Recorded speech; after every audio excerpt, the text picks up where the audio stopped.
how do you know if he's your guru? He says, you won't be able to forget him.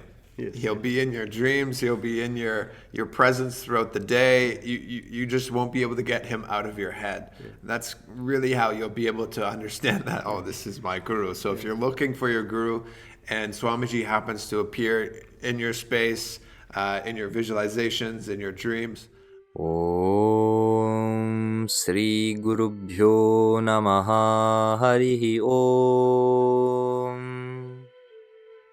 Om Nithyananda Paramashivoham. Nithyanandam Paramasukhadam Kevalam Jnanamurtim Dvandvatitam Gagana Sadrisham Tattvamasya Ekam Nityam Vimalamachalam Sarvadi Sakshi Bhutam Bhavatitam Trigunarahitam Sadgurum Tam Namami. Nityanandam, welcome back everybody to another session of Guru Gita Jnana Ganga, quenching the thirst with Guru's grace. Today, I again have with me Sri Nithyananda Charana, temple priest here at Kailasa in Los Angeles, Nityanandeshwara Hindu Temple.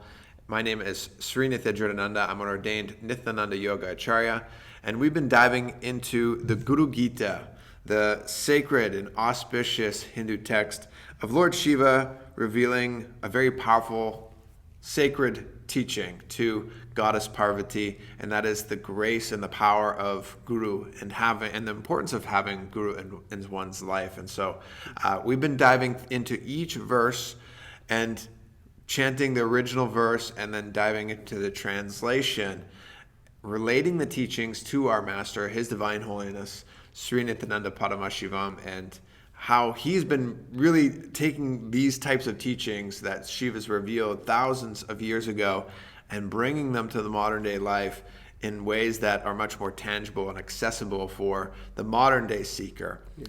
And so we have just jumped off or finished at verse 69, I believe. Yeah. If you've just started watching, not a big deal. If you missed the first 69 verses, each verse is its own. Yeah, it has its own power. Yeah, it has its own power and its own purpose. So I highly recommend still continue watching this episode. If you want to start from the beginning, feel free to do so. But for this purpose of today's episode, we're going to dive into verse 70. Yes. Okay. So, Sri Charna, you want to read the first verse? 70. Yasya jnanamidam vishvam na drushyam bhinna bhedataha sadaika rupa rupaya tasmai Shri Gurave namaha. And the translation is, prostrations to the Guru, whose knowledge pervades the entire universe, to whom the sight and the seen are not different, and as everything is in one Brahman, and who is the embodiment of the knowledge of oneness. Yeah, this explains gives me the recollecting the Swamiji's message when he got the first experience of enlightenment. That is when he is meditating in the evening in the place called Tiruvannamalai. It's a very auspicious place where he is sitting on a rock and just it is not evening and it is not dark and it is not the whole sunset happened at that time.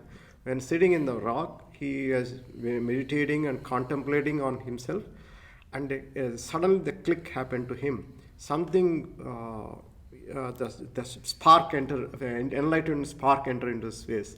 As beautifully Swamiji explains in one of his satsangs. He says that he could able to see all the 360 degrees from his third eye. The opening has happened, and he could able to what is happening in the back, what is happening in all directions, Yeah. And then one of his friend want to test him, and he experienced that the person. Yeah. He is putting he took a coin, and the head and tail will show. So for 10 times or 50 times he showed head tail like that. Swamiji did perfectly correct. Yeah. That friend got shocked. Yeah. You are seeing, even he says that there is a tree in the back, it is some ants are crawling on it also, you could able to see it. Yeah. So that way, once you align to the universal energy, cosmic energy, you will have the 360 degrees. And in different masters' lives, if you see enlightened masters, different Osho and other people, they have the same sort of click happened in their personal life. And then onwards, their life is altogether different. The click of enlightenment happened on their system.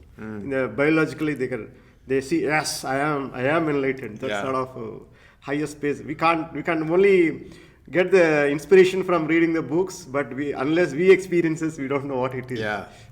And so that's what Shiva is saying here, prostrations to that guru who's established in that space of oneness. And like you were saying, I remember Swamiji also saying, like, he felt like the rock that he was sitting on was his skin, like it was his being.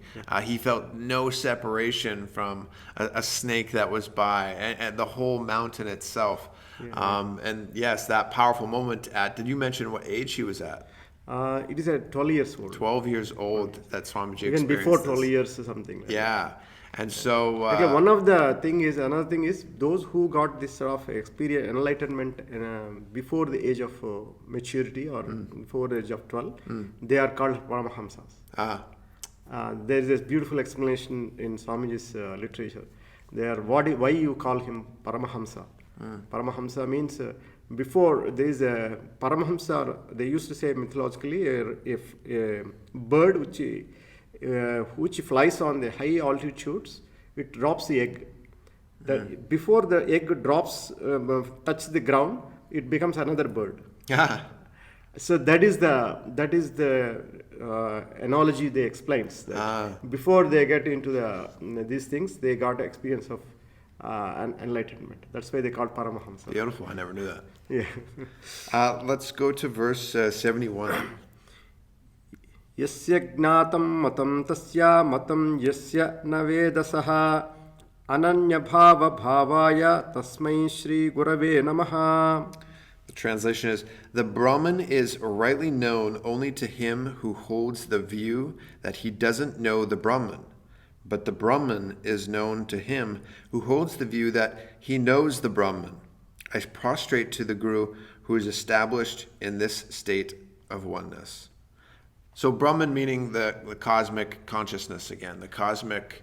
cosmic consciousness. Yeah, Yes, the God, if you want to refer to it as that. But in Sanatana Dharma, it's much more of a deeper meaning, Brahman, than God itself. But prostration to the one who holds the view that he knows he is the Brahman. And I think a lot of people maybe, when they don't understand who Swamiji is or understand these types of teachings that Shiva's given, they see maybe this as like a false prophet or a false teaching when Swamiji claims, I am Shiva. Yes. I am the divine. Yes. And not only that, you're the divine as well. He teaches, I'm not here to claim I'm God. I'm here to show you that you're God. But he still holds that belief, not that belief. He's established in that truth that he is Brahman. He is Paramashiva. That is one of the teachings from Shiva. Prostrations to that being, to that guru who is established in that space. So the other thing is for the followers of the Guru, the Swamiji and enlightened masters, is he's like a walking divinity in all aspects, because he realized Brahman and he knows he is Brahman, and he wants to spread that tattva to the different people of the humankind. So he is established in that Brahman, always in that the Nirvikalpa Samadhi, and sees the world in his thing. But even though he is talking, walking, eating, drinking like us, but he is specially sent to you to pursue your goal, with aligning to him, establishing oneness with him. There is an easy way, like cosmic. It is a cosmic blessings on you based on your karmas and all that. A personality like a guru is be with you. Yeah. Who is a realized guru, Yeah. enlightened master, be with you and guiding you in all aspects of your life. Yeah. Yeah. It's and I mentioned this one verse in the Kularnava Tantra, how due to one's good karma, you see Guru as Shiva, but one who has bad karma sees Guru as not Shiva. Yeah, yeah. And so really, if you're watching this, Yeah, there in one of the Sanskrit verses also it says that it is the main sin or papa they call it. If you underestimate his capabilities and think like he's like a common man, no, he's not a common man. I too have, he is also having C. yeah. I am also eating, he's also eating, you see. Yeah. But we are always try to pull him down to the to our level, and that is common. I mean, many people, human beings, will do that. They won't realize the master saying all that. This is already told. This like that. That is you have to come out of it and see the qualities and check yourself and then surrender. And try to align yourself to that. Yes, beautiful. Oh, so with that, we'll move on to verse 72. Yasmai karana rupaya karya rupena bhati yat karya karana rupaya tasmai Sri Gurave namaha. He who is the cause yet appears to be the effect, I prostrate to that Guru, who is both the cause and the effect.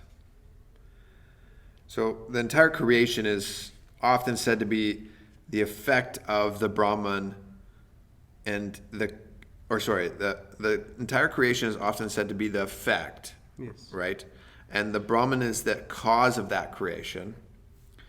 In the above verse, though, the deeper truth is revealed that Lord Shiva, the Brahman, is both the cause and the effect, as that Brahman itself has manifested as the creation. So, is there a way that we can cognize, because we're looking at Guru, we're looking at Swamiji, and it's difficult for maybe to somebody understand that he's also the creator. He's the cause and the effect. Yes. He's the creator. He's the one that's sustaining the entire universe. That's a lot for somebody to take in. So maybe for a Westerner, is there a way that you can explain this in a... Actually, many of the slokas explaining, it is and the master happening to you is not a simple thing.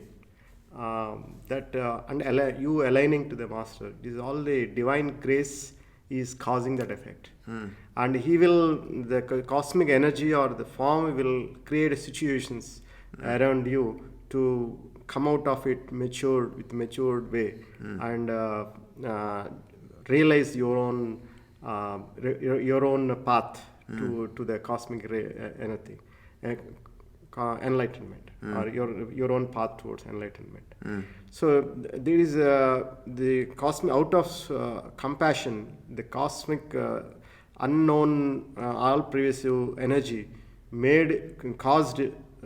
created that situations for you to bring in a personality, a master in your life, and then see to take a oneness with him, oneness how he is, I have to be like that. Like just like physically also just be so attractive. The Murti will be so attractive, you will not forget him. His form is Dhyana Moolam Guru Murti in that way. You will be simply won't forget him day and night. He will come into your dreams, he will come into your this thing and guide you. And it is how you, it is a rope falling from the top to climb up. That sort of analogy also you can say. The master, the divine grace came to you in the form of master. It's funny that you say that. It reminds me that Swamiji says, how do you know if he's your guru? He says, you won't be able to forget him. Yes. He'll be in your dreams. He'll be in your presence throughout the day. You just won't be able to get him out of your head. That's really how you'll be able to understand that, oh, this is my guru. So if you're looking for your guru and Swamiji happens to appear in your space, in your visualizations, in your dreams, that's how you'll know. In the same sort of, somebody asked the same question in one of the Swami's satsangs. How do I know that you are my Guru? The same Swamiji explains that you will not forget me and you will not you can do it. And one analogy he says that the whole world universe is completely out of this thing, with whom you can really surrender and experience the bliss. That personality is your Guru. Yeah. That personality is your Guru. Yeah. Yeah, that's what I said. The whole thing is drowned, and you want one particular personality to align this thing, like a anchor that pull you up. Yeah. That personality is you identify him as a Guru. Yeah. Walk. Yeah. Beautiful. We are on verse 73, is it? Yeah. Yes. Nana rupamidam vishvam nakenapyapsti bhinnata karyakarana rupaya tasmai Sri Gurave Namaha. Even though this universe constitutes various forms, it is devoid of diversity, as everything is one. Prostrations to the Guru who shines as the cause and the effect of such a creation. So for me, what I love is that modern science is now beginning to understand that the universe is one. At the base of all reality, quantum physicists call this as the unified field, that consciousness pervades all life, all matter. Shiva, thousands of years ago, says this truth. Yes. Says that is fundamental thing, like your consciousness. Yes. You are not only body, your mind, your emotions, your higher and higher conscious this thing, that is you, than thinking that you are only the body, or thinking that you are only you are only an employee or a teacher, something like that. That is a super conscious state to which he always established in that one and lead you to experience that the super this thing. And he is the embodiment of lot of knowledge. As I told in one of we discussed about it. When they speak, the Guru speaks, the cosmic energy will flow through his mouth into your understandings. People, 100 people are gathering. Each person's understanding is different. And even Swami says that some people are sleeping also. Yeah. But their soul is getting answered indirectly. And there will be a different samadhi, but different understanding, different intellectual state. But you are in the presence of him and listening to him. His jnana that flow of Ganga, of Jnana Ganga, will be through him, and it is wetting all our knowledge. I mean, that river is quenching all the thirst. Yeah. Yeah. Beautiful. Let's jump into verse 74. Jnana Shakti Samarudha Tattvamala Vibhushane Bhukti Mukti Pradatre Tasmai Sri Gurave Namaha. So the translation is prostrations to the Guru who has reached the peaks of Jnana Shakti, the power of wisdom, who is decorated with Tattvamala, the garland of principal truth, and who grants both bhukti, worldly pleasures, and mukti, liberation from samsara. Yes. One thing Swamiji told in one of the books, the person who wrote sexology and sex-based thing, as to Vatsaina, is a brahmachari. Yeah. And he explained his principles of sex to his mother. Yeah, the Kama Sutra. Kama Sutra. Yes. Kama Sutra. Yeah. Swamiji told that you need not experience. You have that enlightenment in your system. You know everything in the world. That way is a repository of wisdom and knowledge. The Guru is repository of wisdom and knowledge.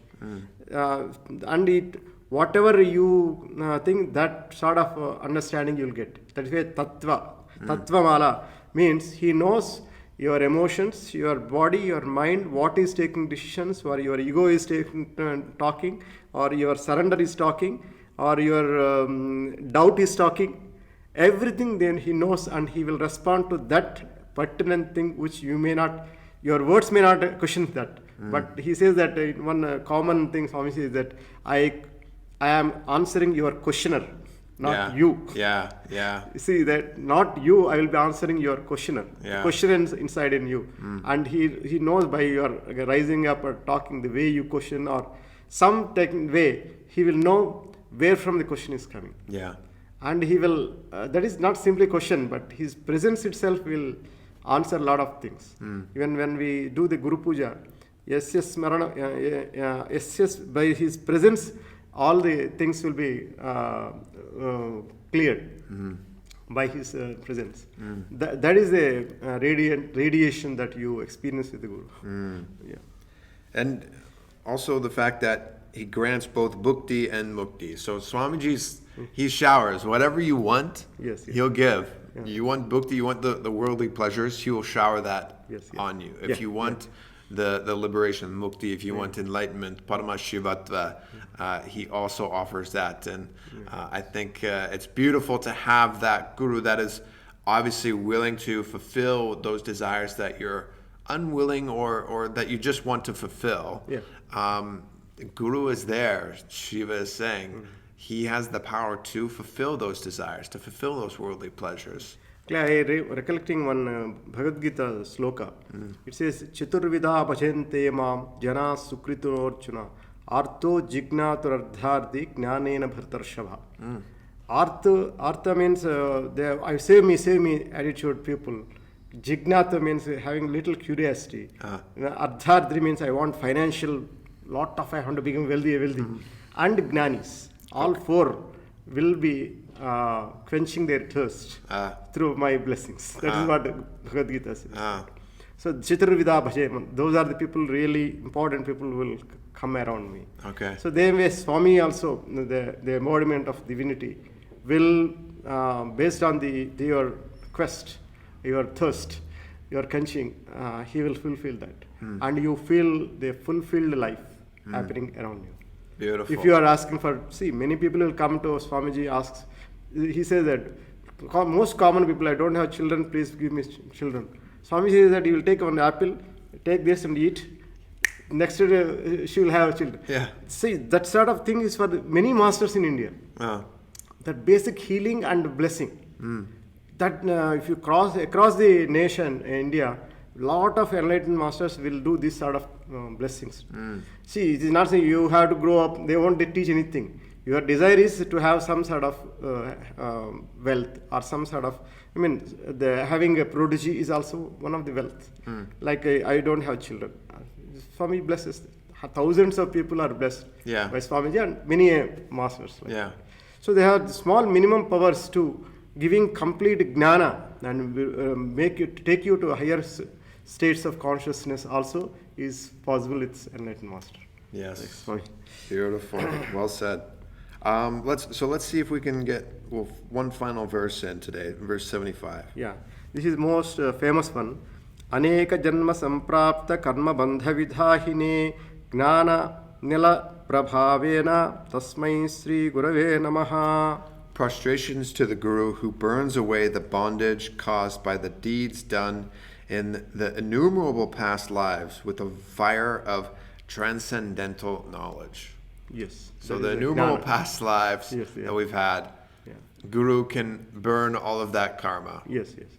We have traveled lot of births to get to the human state, and the Guru is a possibility for you to burn off all your incompletions that you have from different janmas and liberate you from bondage. And another thing is Guru will descend with some sort of compassion. That is a incarnation happening.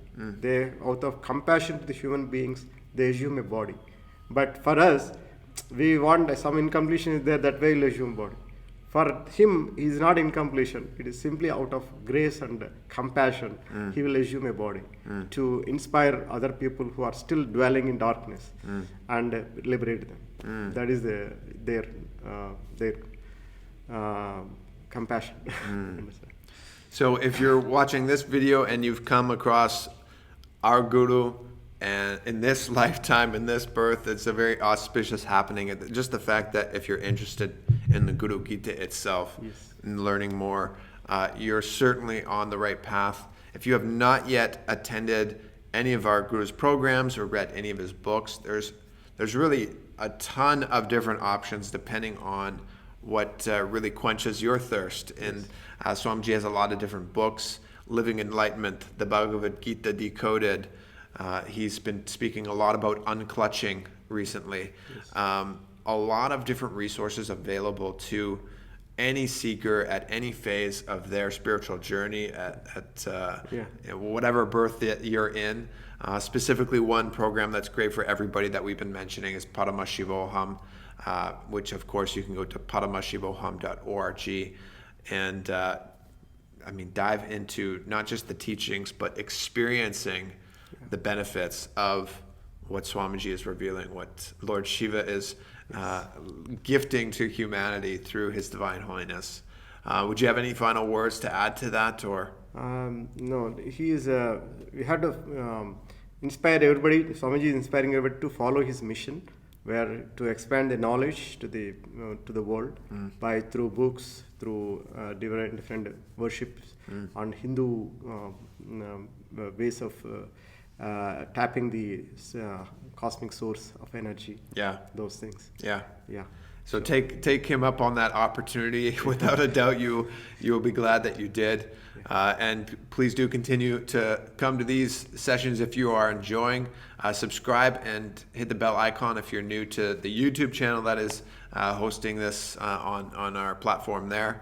And as always, we look forward to sharing some more deep Guru Gita Jnana Ganga with you all and quenching our thirst with the grace of the Guru. So we'll close this session with the Purna mantra. Om Purnamadav Purnamidam Purnat Purnamudachyate Purnasya Purnamadaya Purnamevavashishyate.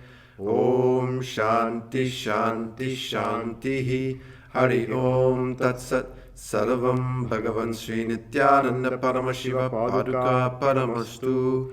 Om Nithyanandam.